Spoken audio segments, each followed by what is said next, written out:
Chapter 15. Read by Dennis Sayers. Robert Smith. Dr. Seward's Diary.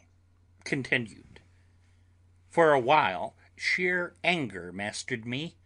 It was as if he had during her life struck Lucy on the face.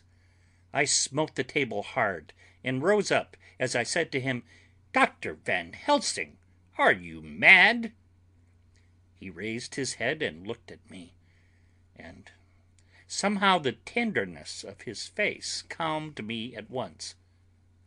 "Would I were," he said. "Madness were easy to bear compared with truth like this.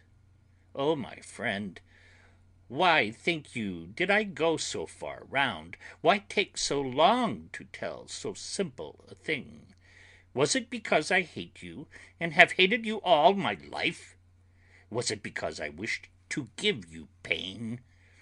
Was it that I wanted now, so late, revenge for that time when you saved my life, and from a fearful death?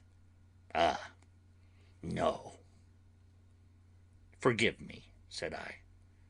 He went on, "My friend, it was because I wished to be gentle in the breaking to you, for I know you have loved that so sweet lady.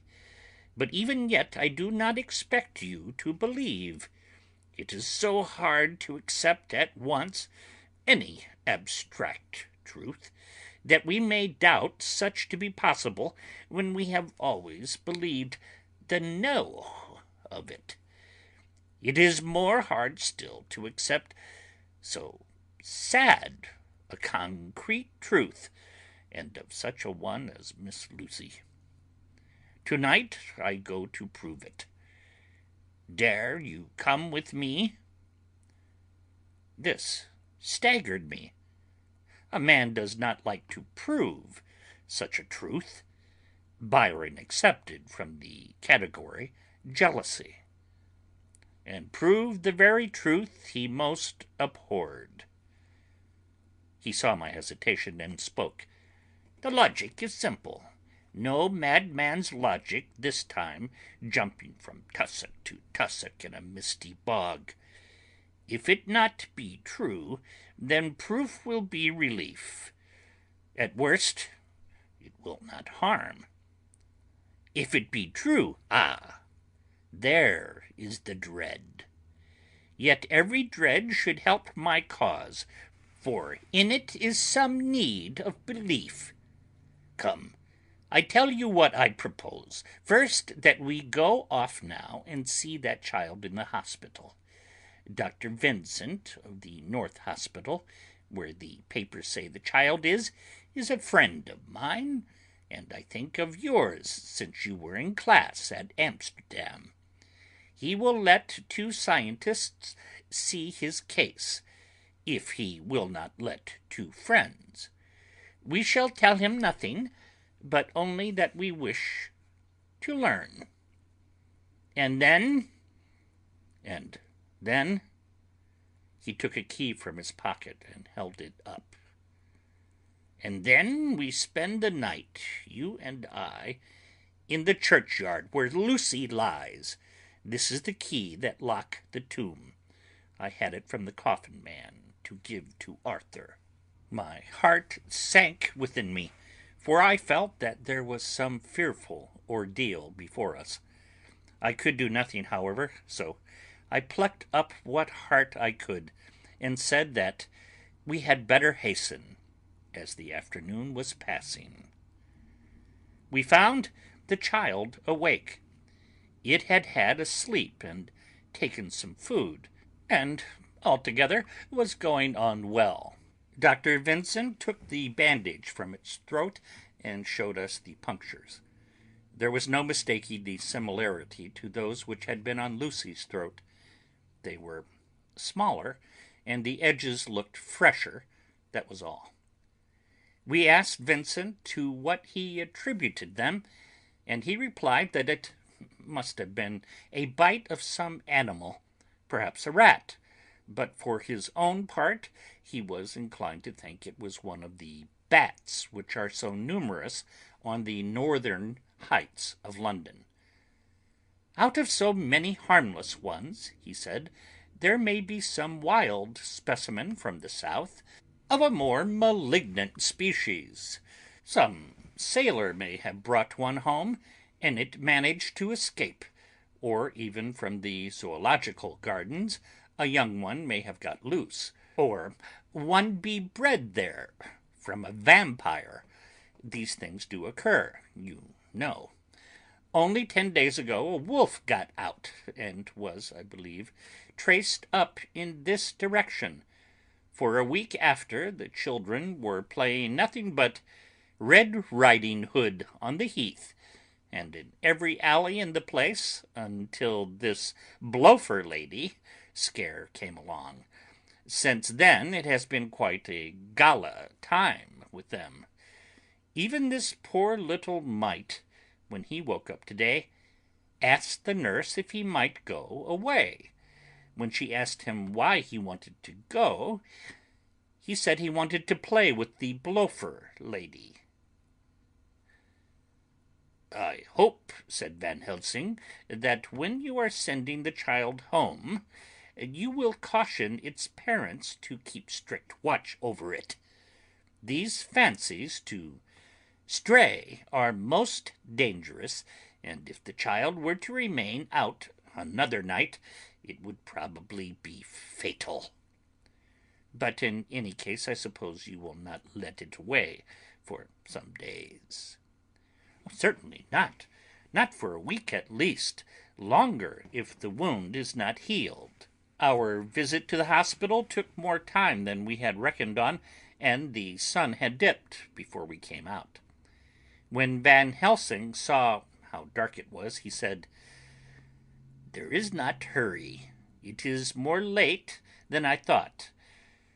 Come, let us seek somewhere that we may eat, and then we shall go on our way."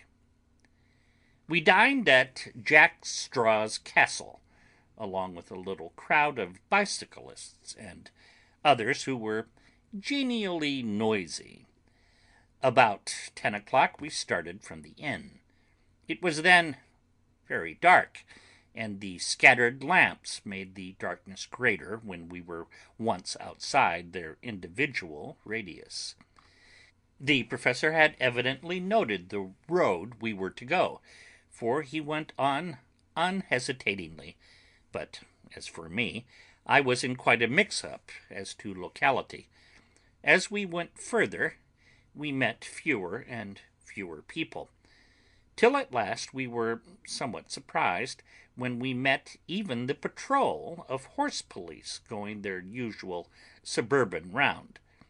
At last we reached the wall of the churchyard, which we climbed over, with some little difficulty, for it was very dark, and the whole place seemed so strange to us. We found the Westenra tomb. The professor took the key, opened the creaky door, and standing back politely, but quite unconsciously, motioned me to precede him. There was a delicious irony in the offer, in the courtliness of giving preference on such a ghastly occasion. My companion followed me quickly and cautiously drew the door to, after carefully ascertaining that the lock was a falling and not a spring one. In the latter case we should have been in a bad plight. Then he fumbled in his bag, and taking out a matchbox and a piece of candle, proceeded to make a light. The tomb in the daytime, and when wreathed with fresh flowers, had looked grim and gruesome enough, but now, some days afterwards, when the flowers hung lank and dead, their whites turning to rust and their greens to browns, when the spider and the beetle had resumed their accustomed dominance, when the time-discolored stone and dust-encrusted mortar and rusty dank iron and tarnished brass and clouded silver plating gave back the feeble glimmer of a candle, The effect was more miserable and sordid than could have been imagined. It conveyed irresistibly the idea that life, animal life, was not the only thing which could pass away. Van Helsing went about his work systematically, holding his candle so that he could read the coffin plates, and so holding it that the sperm dropped in white patches which congealed as they touched the metal. He made assurance of Lucy's coffin. Another search in his bag, and he took out a turn-screw. "What are you going to do?" I asked. "To open the coffin. You shall yet be convinced." Straightway he began taking out the screws, and finally lifted off the lid, showing the casing of lead beneath. The sight was almost too much for me. It seemed to be as much an affront to the dead as it would have been to have stripped off her clothing in her sleep, whilst living. I actually took hold of his hand to stop him. He only said, "You shall see," and again, fumbling in his bag, took out a tiny fret saw.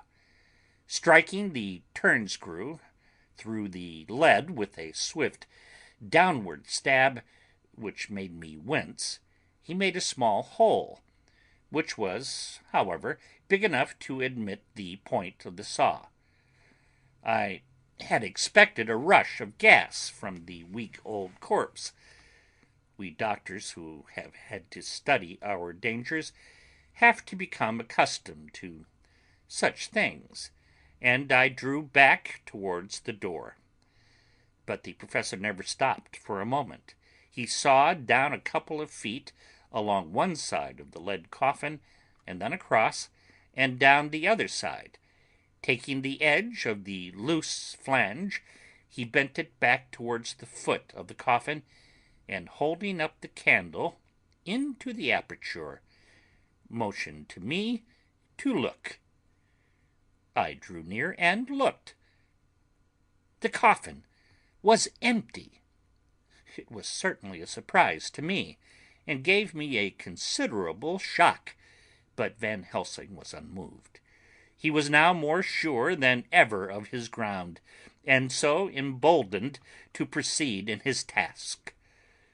"Are you satisfied now, friend John?" he asked. I felt all the dogged argumentiveness of my nature awake within me as I answered him. "I am satisfied that Lucy's body is not in that coffin, but that only proves one thing."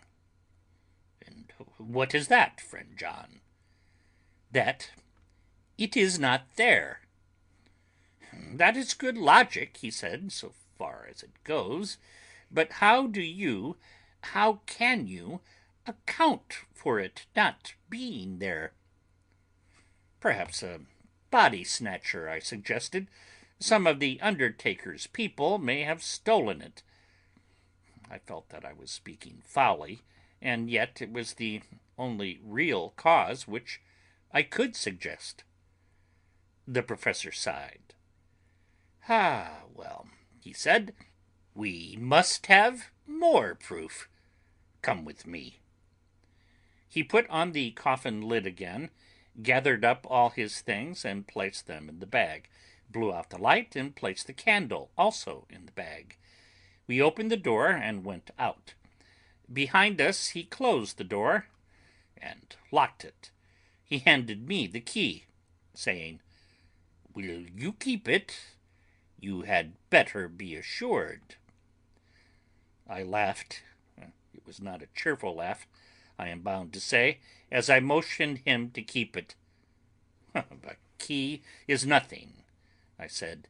"There are many duplicates, and anyhow it is not difficult to pick a lock of this kind." He said nothing, but put the key in his pocket. Then he told me to watch at one side of the churchyard whilst he would watch at the other. I took up my place behind a yew tree, and I saw his dark figure move until the intervening headstones and trees hid it from my sight. It was a lonely vigil. Just after I had taken my place, I heard a distant clock strike 12, and in time came 1 and 2.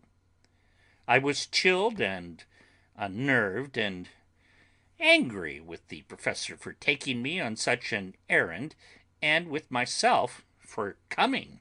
I was too cold and too sleepy to be keenly observant, and not sleepy enough to betray my trust. So altogether I had a dreary, miserable time. Suddenly, as I turned around, I thought I saw something like a white streak moving between the two dark yew trees at the side of the churchyard, farthest from the tomb. At the same time, a dark mass moved from the professor's side of the ground, and hurriedly went towards it. Then I too moved, but I had to go round headstones and railed off tombs, and I stumbled over graves. The sky was overcast, and somewhere far off an early cock crew.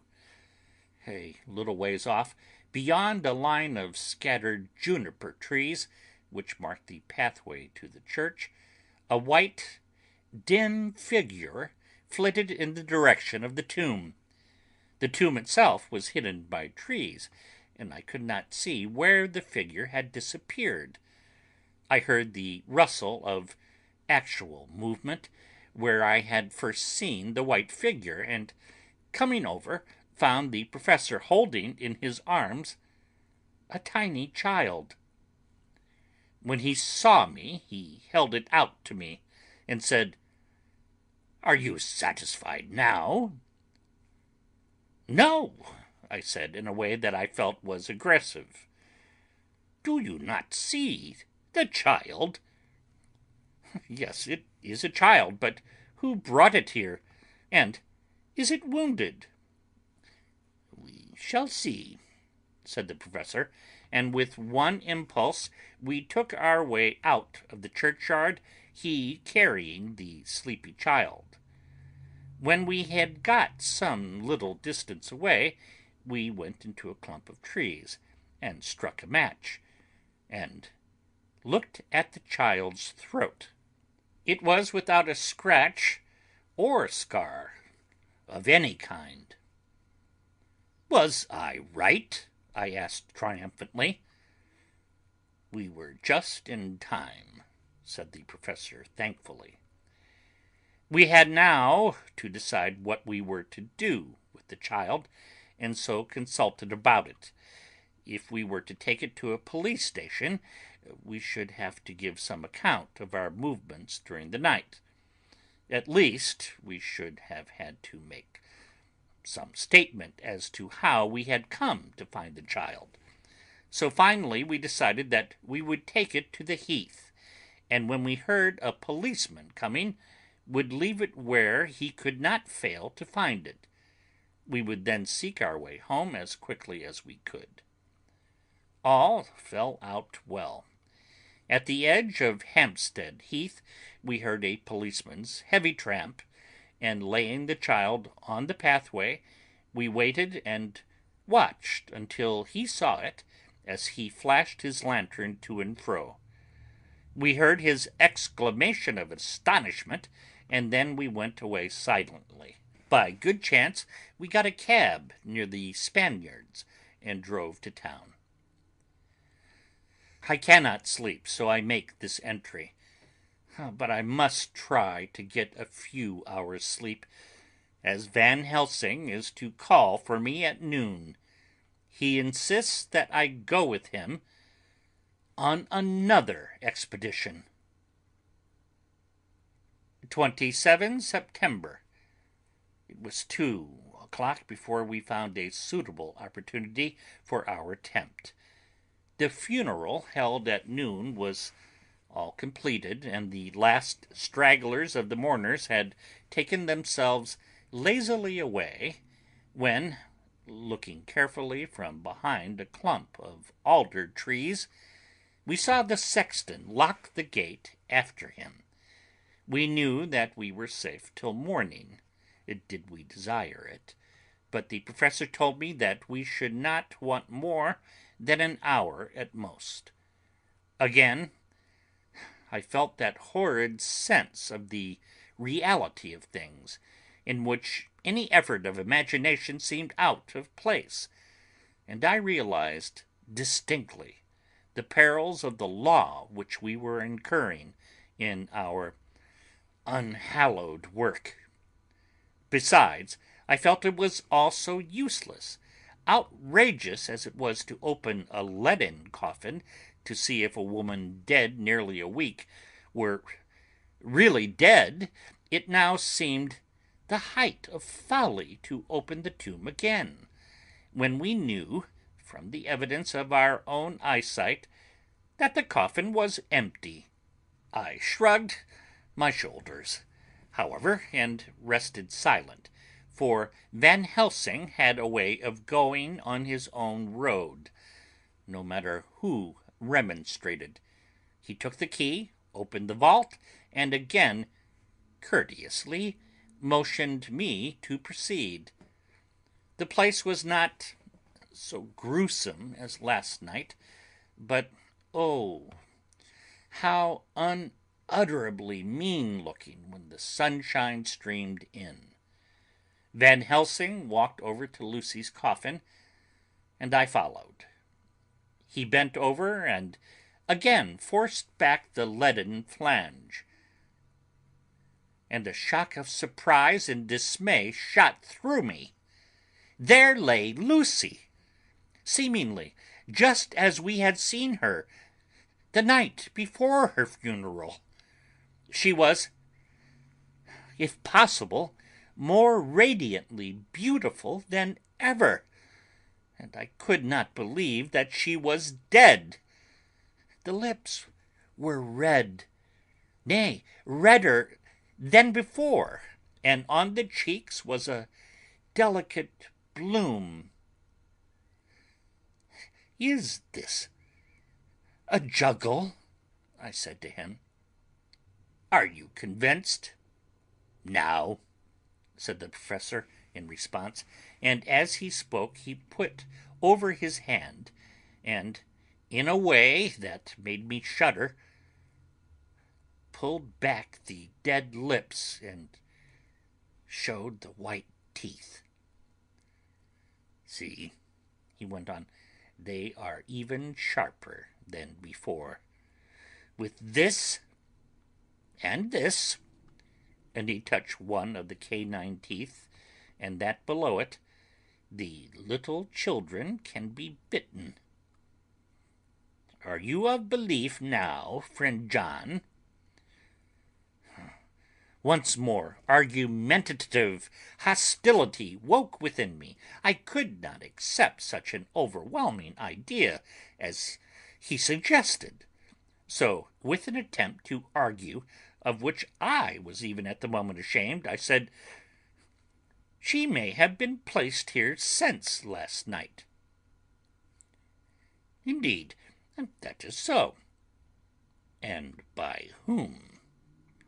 "I do not know. Someone has done it."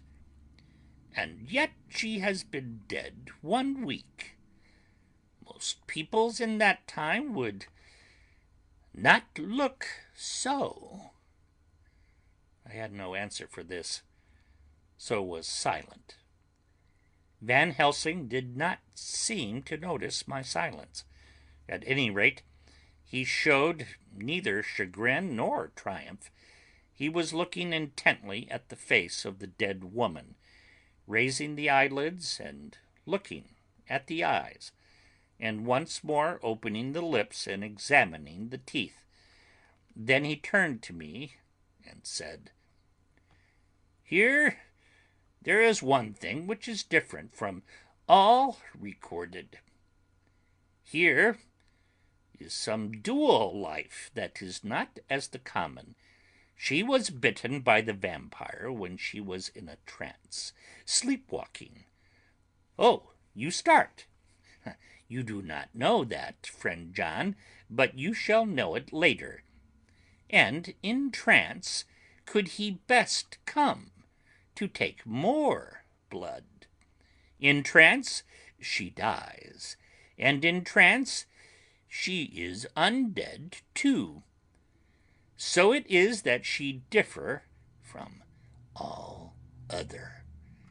Usually when the undead sleep at home, as he spoke he made a comprehensive sweep of his arm to designate what to a vampire was home, their face show what they are. But this is so sweet. That was when she was not undead. She go back to the nothings of the common dead. There is no malign there, see? And so it make hard that I must kill her in her sleep. This turned my blood cold, and it began to dawn upon me that I was accepting Van Helsing's theories. But if she were really dead, what was there of terror in the idea of killing her?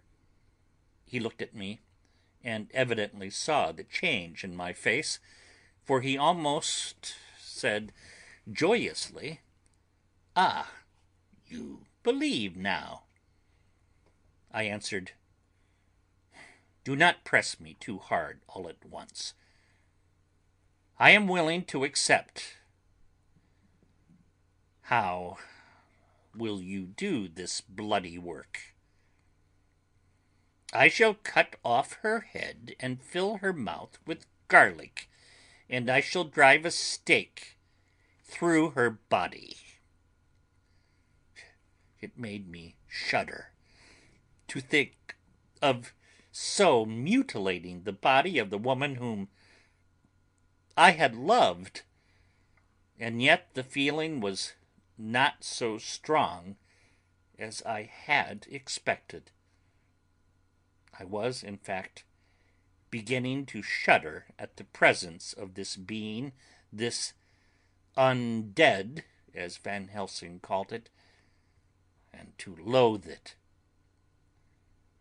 Is it possible that love is all subjective or all objective?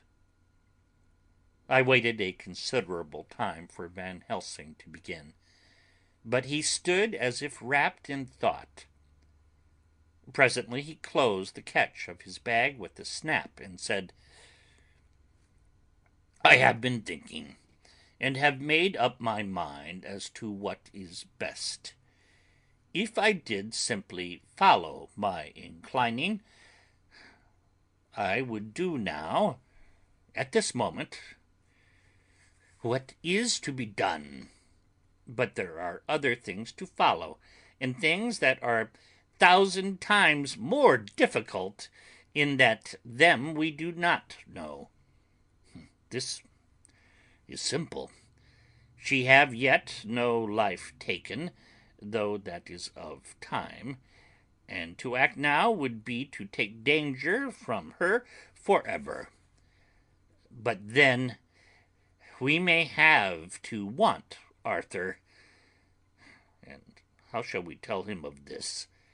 If you, who saw the wounds on Lucy's throat, and saw the wounds so similar on the child's at the hospitals, if you, who saw the coffin empty last night and full to-day with a woman who have not changed only to be more rose and more beautiful in a whole week after she die, if you know of this, and know of the white figure last night that brought the child to the churchyard, and yet of your own senses you did not believe, how then can I expect Arthur, who know none of these things, to believe?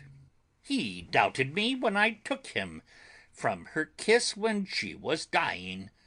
I know he has forgiven me because in some mistaken idea I have done things that prevent him say good-bye as he ought, and he may think that in some more mistaken idea this woman was buried alive, and that in most mistake of all we have killed her.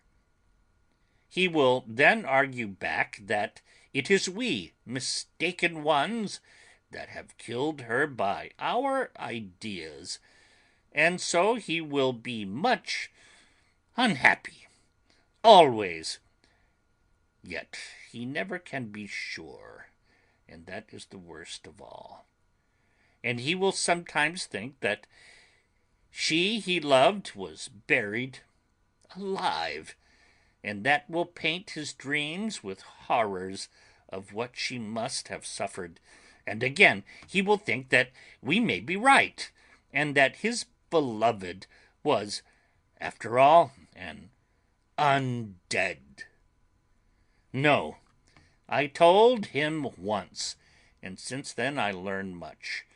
Now, since I know it is all true, 100,000 times more do I know that he must pass through the bitter waters to reach the sweet. He, poor fellow, must have 1 hour that will make the very face of heaven grow black to him. Then we can act for good all round and send him peace. My mind is made up. Let us go. You return home for tonight to your asylum, and see that all be well. As for me, I shall spend the night here in this churchyard in my own way. Tomorrow night you will come to me to the Berkeley Hotel at 10 of the clock. I shall send for Arthur to come too, and also that so fine young man of America that gave his blood. Later we shall all have work to do. I come with you so far as Piccadilly, and there dine, for I must be back here before the sun set. So we locked the tomb and came away, and got over the wall of the churchyard, which was not much of a task, and drove back to Piccadilly. Note left by Van Helsing in his portmanteau. Berkeley Hotel, directed to John Seward, M.D. Not delivered. 27 September. Friend John, I write this in case anything should happen. I go alone to watch in that churchyard. It pleases me that the undead Miss Lucy shall not leave tonight, that so on the morrow night she may be more eager. Therefore I shall fix some things she like not, garlic and a crucifix, and so seal up the door of the tomb. She is young as undead, and will heed. Moreover, these are only to prevent her coming out. They may not prevail on her wanting to get in, for then the undead is desperate, and must find the line of least resistance, whatsoever it may be. I shall be at hand all the night from sunset till after sunrise, and if there be aught that may be learned, I shall learn it. For Miss Lucy, or from her, I have no fear. But that other to whom is there that she is undead, he have not the power to seek her tomb and find shelter. He is cunning, as I know from Mr. Jonathan, and from the way that all along he have fooled us when he played with us for Miss Lucy's life, and we lost. And in many ways the undead are strong. He have always the strength in his hand of 20 men. Even we 4 who gave our strength to Miss Lucy, it also is all to him. Besides, he can summon his wolf, and I know not what. So, if it be that he came thither on this night, he shall find me. But none other shall, until it be too late. But it may be that he will not attempt the place. There is no reason why he should. His hunting ground is more full of game than the churchyard where the undead woman sleeps and the one old man watch. Therefore I write this in case. take the papers that are with this, the diaries of Harker and the rest, and read them, and then find this great undead, and cut off his head, and burn his heart, or drive a stake through it, so that the world may rest from him. If it be so, farewell. Van Helsing. Dr. Seward's Diary, 28 September. It is wonderful what a good night's sleep will do for one. Yesterday I was almost willing to accept Van Helsing's monstrous ideas, but now they seem to start out lurid before me as outrages on common sense. I have no doubt that he believes it all. I wonder if his mind can have become in any way unhinged. Surely there must be some rational explanation of all these mysterious things. Is it possible that the professor can have done it himself? He is so abnormally clever that if he went off his head, he would carry out his intent with regard to some fixed idea in a wonderful way. I am loath to think it, and indeed it would be almost as great a marvel as the other to find that Van Helsing was mad. But anyhow, I shall watch him carefully. I may get some light on the mystery. 29 September. Last night, at a little before 10 o'clock, Arthur and Quincey came into Van Helsing's room. He told us all what he wanted us to do, but especially addressing himself to Arthur, as if all our wills were centered in his. He began by saying that he hoped we would all come with him too. "For," he said, "there is a grave duty to be done here. You were doubtless surprised at my letter?" This query was directly addressed to Lord Godalming. I was. It rather upset me for a bit. There has been so much trouble around my house of late that I could do without any more. I have been curious, too, as to what you mean. Quincey and I talked it over, but the more we talked, the more puzzled we got. Till now I can say, for myself, that I'm about up a tree as to any meaning about anything. "Me too," said Quincey Morris laconically. "Oh," said the professor, "then you are nearer the beginning, both of you, than friend John here, who has to go a long way back before he can even get so far as to begin." It was evident that he recognized my return to my old doubting frame of mind, without my saying a word. Then, turning to the other two, he said with intense gravity, "I want your permission to do what I think good this night.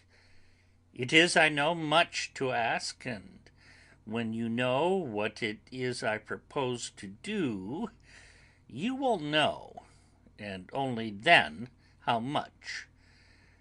Therefore, may I ask you promise me in the dark, so that afterwards, though you may be angry with me for a time, I must not disguise from myself the possibility that such may be.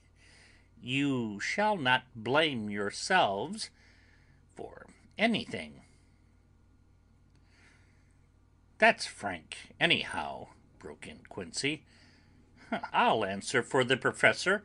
I don't quite see his drift, but I swear he's honest, and that's good enough for me." "I thank you, sir," said Van Helsing proudly. "I have done myself the honor of counting you one trusting friend, and such endorsement is dear to me." He held out a hand, which Quincey took.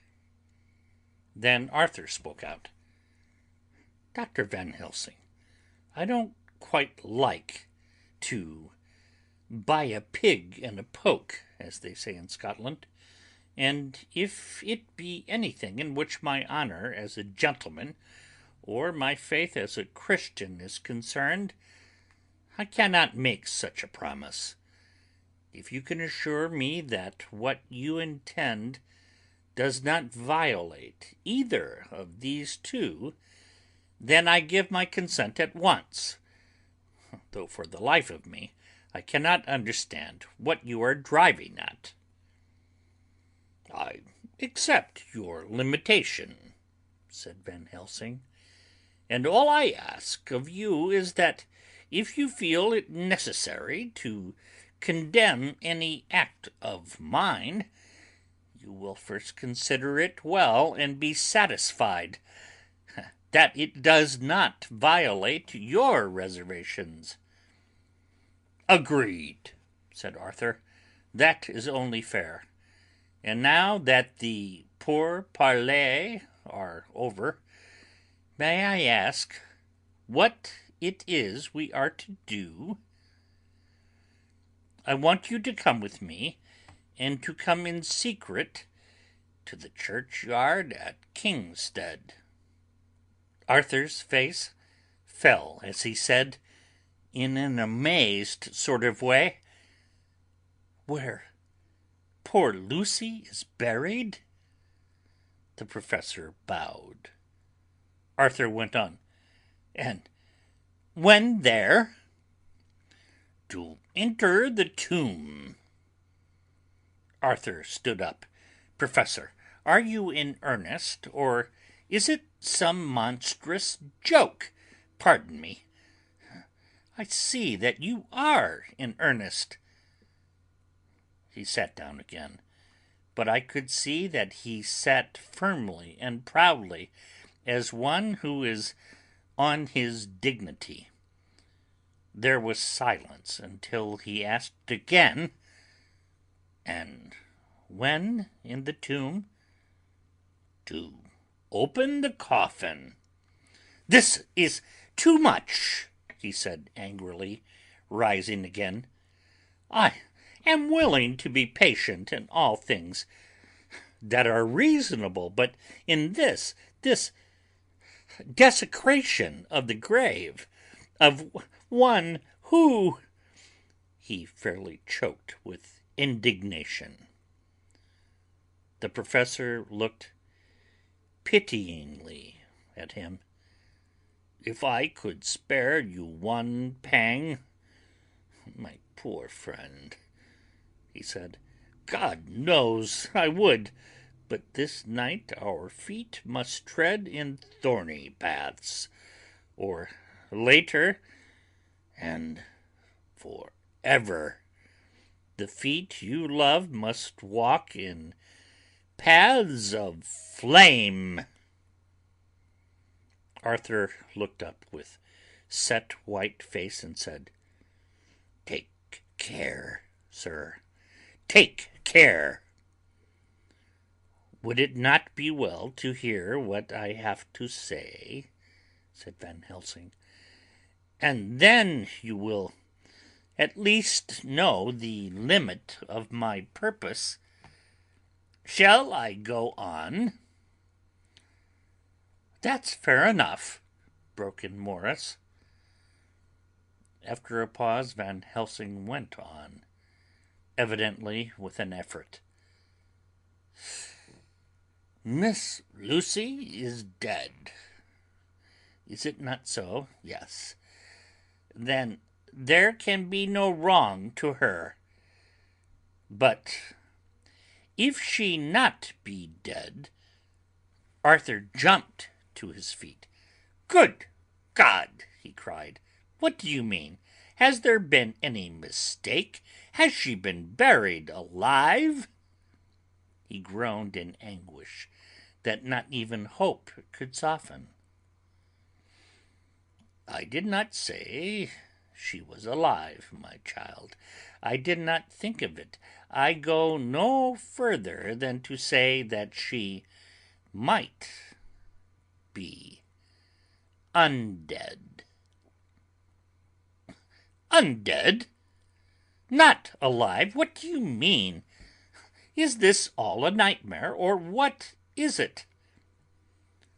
There are mysteries which men can only guess at, which age by age they may solve only in part. Believe me, we are now on the verge of one. But I have not done. May I cut off the head of dead Miss Lucy? Heavens and earth, no! Cried Arthur, in a storm of passion. Not for the wide world will I consent to any mutilation of her dead body. Dr. Van Helsing, you try me too far. What have I done to you that you should torture me so? What did that poor sweet girl do that you should want to cast such dishonor on her grave? Are you mad that you speak of such things, or am I mad to listen to them? Don't dare think more of such a desecration. I shall not give my consent to anything you do. I have a duty to do in protecting her grave from outrage, and by God I shall do it. Van Helsing rose up from where he had all the time been seated, and said gravely and sternly, My Lord Godalming, I too have a duty to do, a duty to others, a duty to you, a duty to the dead, and by God I shall do it. All I ask you now is that you come with me, that you look and listen, and if when later I make the same request you do not be more eager for its fulfillment even than I am, then I shall do my duty, whatever it may seem to me. And then, to follow your lordship's wishes, I shall hold myself at your disposal to render an account to you, when and where you will. His voice broke a little, and he went on with a voice full of pity. But I beseech you, do not go forth in anger with me, in a long life of acts which were often not pleasant to do, and which sometimes did wring my heart. I have never had so heavy a task as now. Believe me that if the time comes for you to change your mind towards me, one look from you will wipe away all this so sad hour. For I would do what a man can to save you from sorrow. Just think. For why should I give myself so much labor and so much of sorrow? I have come here from my own land to do what I can of good, at the first to please my friend John, and then to help a sweet young lady whom, too, I come to love. For her, I'm ashamed to say so much, but I say it in kindness. I gave what you gave, the blood of my veins. I gave it, who was not, like you, her lover, but only her physician and her friend. I gave her my nights and days, before death, after death, and if my death can do her good even now, when she is the dead undead, she shall have it freely." He said this with a very grave, sweet pride, and Arthur was much affected by it. He took the old man's hand and said in a broken voice, "Oh, it is hard to think of it, and I cannot understand. But at least I shall go with you and wait."